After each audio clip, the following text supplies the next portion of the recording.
جب فرعون ڈوب کر مرا تو سمندر نے اس کی لاش کو اللہ کے حکم سے باہر پھینک دیا، جبکہ باقی لشکر کا کوئی نام و نشان نہ ملا۔ یہ واقعہ آج سے 3500 سال پہلے پیش آیا تھا۔ مصریوں میں سے کسی نے ساحل پر پڑی اس کی لاش پہچان کر اہل دربار کو بتایا۔ فرعون کی لاش کو محل پہنچایا گیا۔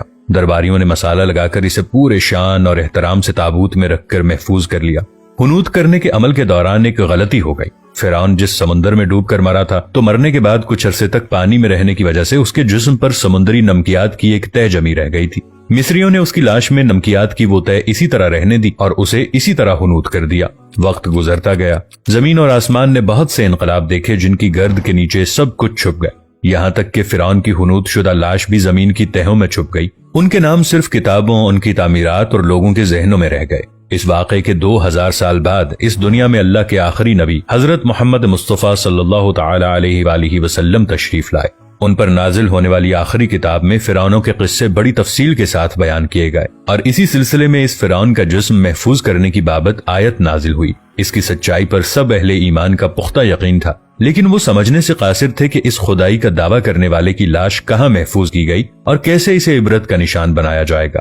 1871 میں مصر کے الغورنیہ سے تعلق رکھنے والے غریب اور معمولی چور احمد عبد الرسول کو فرعون کی حنوط شدہ لاشوں کی طرف جانے والے خفیہ راستے تک رسائی مل گئی۔ احمد عبد الرسول نوادرات چوری کر کے بیچا کرتا تھا۔ ایک دن وہ دریائے نیل کے کنارے کے قریب تبیسا کے مقام پر اسی سلسلے میں پھر رہا تھا جب اسے ایک خفیہ راستے کا پتہ چلا۔ وہاں وہ نوادرات کی چوری کے لیے کھدائی کر رہا تھا کہ اسی دوران اسے کچھ لوگوں نے پکڑ لیا اور پولیس کے حوالے کر دیا۔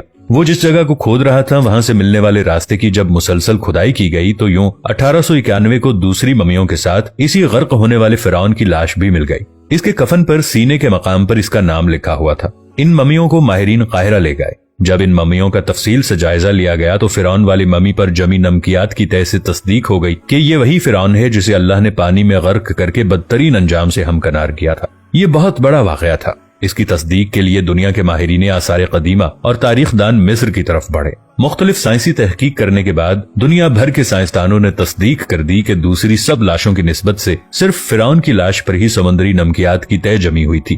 اس تصدیق کے بعد اسے فرعون کی لاش قرار دے کر عجائب گھر میں محفوظ کر دیا گیا۔ 1982 میں فرعون کی ممی خراب ہونے لگی تو اس وقت کی مصری حکومت نے فرانس کی حکومت کو درخواست کی کہ فرعون کی ممی کو خراب ہونے سے بچایا جائے۔ اس کے علاوہ جدید سائنسی ذرائع سے اس کی موت کی وجہ بھی معلوم کی جائے۔ چنانچہ مصری اور فرانسیسی حکومت نے مل کر فرانس لے جانے کا انتظام کیا۔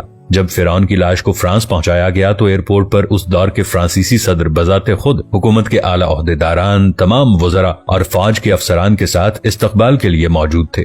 فرعون کی لاش کا استقبال کسی عظیم زندہ بادشاہ کی طرح کیا گیا۔ فوجی دستوں نے سلامی دی۔ فرعون کی ممی کو ماہر ڈاکٹروں کی ٹیم کے حوالے کیا گیا۔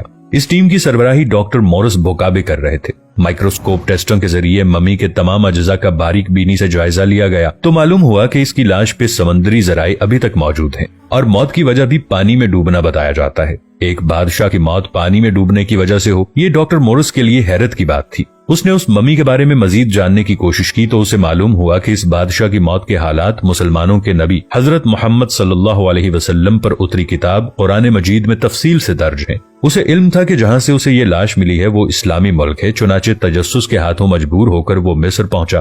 وہ ایک سائنسدان تھا۔ اس نے اس معاملے میں مصر کے ایک سائنسدان سے ملاقات کی اور اس نے قرآن پاک کھول کر اسے سورہ یونس کی آیت 90 تا 92 کا ترجمہ لفظ بلفظ سنایا۔ فرعون کا خدائی دعویٰ کرنا، اس کا پانی میں ڈوب کر مرنا اور پھر پانی سے نکال کر اس کی لاش کا حنوط ہو جانا اور پھر دوبارہ لاش کا ملنا اور پھر اس کی لاش کو جدید سائنسی دور میں دوبارہ محفوظ کیا جانا، سب کا اشارہ ایک جانب تھا اور بہت واضح اشارہ تھا۔ تجھے بعد میں آنے والوں کے لیے عبرت کا نشان بنا دوں گا۔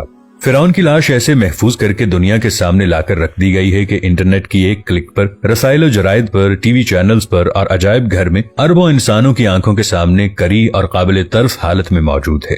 سوچنے کے لیے کہ عبادت کے لائق اور ہمیشہ رہنے والا وہی ہے، سب کا خالق اور رازق وہی اللہ ہے۔ ڈاکٹر مورس نے آیات کا ترجمہ سنا تو اسی وقت پکار اٹھا کہ یہ دین سچا ہے۔ اس کے بعد کلمہ شہادت پڑھا اور مسلمان ہو گیا۔